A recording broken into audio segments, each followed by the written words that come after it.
garmi ko waɗande en yimere Pulaar. Yimere Pulaar waɗande ɗum pulaagu. Yimere nde noon wiite ko jam hiiri joom ngari. Joom ngari en jalta min ɗo mi ala hen. Jam hiiri joom ngari ɗum noon en puɗɗoto yimere men. Jam hiiri joom ngari gila e coynal ya wurtuma ranke notiɗo nulal ko gilli e korsa e cuɓal gaddimi. Gillame ma ko gonɗuɗi te gona luɓal. Konɗi ma ko belɗi jumtuɗi sanne. Konɗi kange gobiraɗi kalis cembindi baɗal. Bisimilla maɗa jooɗo beele yewtere nde ina ɓura ngarɗude. Seydi Sam kala moƴƴere aɗa jaɓi. Sibuka pinɗo ƴoƴƴo mo hakkille mum yuwitaki e gandal.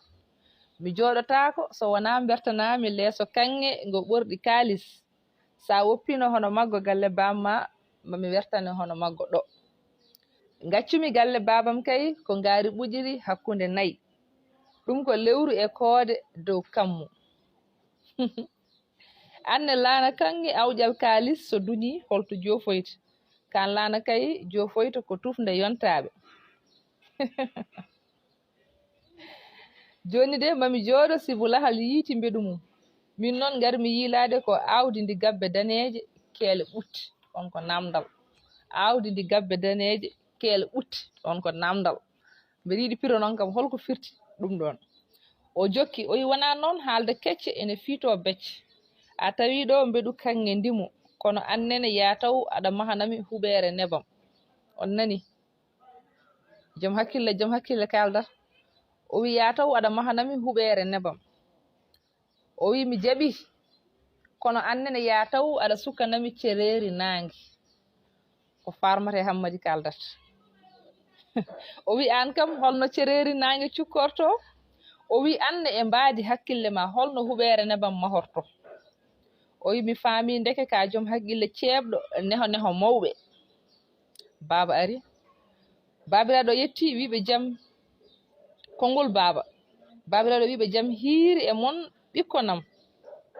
Ay salminago wondugo e needi. Ɓe mbimo ya wur cella jinnaɗo tedduɗo. Koɓe kala ko fo nani. O wi so gonga haala mon ka ina waɗi nafoore sanne sanne. Koko nafoore mere mere. Ko Allah de tagi gilli o suuɗi e terɗe o feññini e gite. O waɗi yidde yiɗeede o timminiri ɗum yeɗeede. Yo Allah yettina noon nde fandare o suɓo hen moƴƴere. Ɓikkonam on jarama caggal nde Allah longini on ɗiɗo konguɗi. Ɓiɗɗo debbo o heɓiri baba tindol de ko waaju sifu ko siftorde ko ɓennuno. Konguɗi mon ko tisɗi ko joɓaari sukaɓe jango. O wi baba mo adda e lewlewal noon witinani lewru fuɗi ma fajiri feer nange fuɗa o longita gite makko tawa tinani lewru fuɗi. A jarama baba. Ɓiɗɗo gorko o heɓiri wiwi baba a jarama. Baba a jarama sifu ko onon mbiyanno on gona giƴum Allah ko non ɓoydi ko ɗum addi oɗon lelo jiyon taw minen sukaɓe dariɓe min jeyata hay hunde. Machallah. O wi jokken. Kanko suhu gorko o heɓɓiro wi suhu debbo o.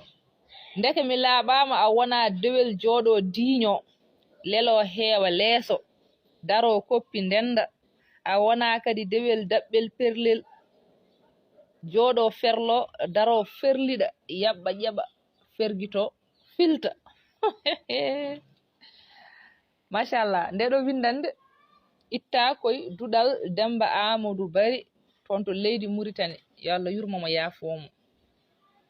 En dokki noon windande nde walla mbiyen yimere nde en dokki nde professeur men Yero Guise mo ganduɗa ko jiɗɗo pulaagu kadi ko professeur am min ama personnel kadi ko mon frère c'est mon propre frère donc mi tottimo nde ɗo yimere mi waɗimo hen dédicace mbeɗa andi ma welmo no fewi. Mi totti ka dendagal ɓiɗɗo debbo jontaɗo walla suku gorko jontaɗo gonɗo e rendo mum ganduɗo no haaldirta ɓiɗɗo gorko. Debbo ganduɗo so ɓiɗɗo gorko are mum no jaborto. Ɓiɗɗo gorko ganduɗo no waɗirta drague ɓiɗɗo debbo taw no fewi ene yooɗi.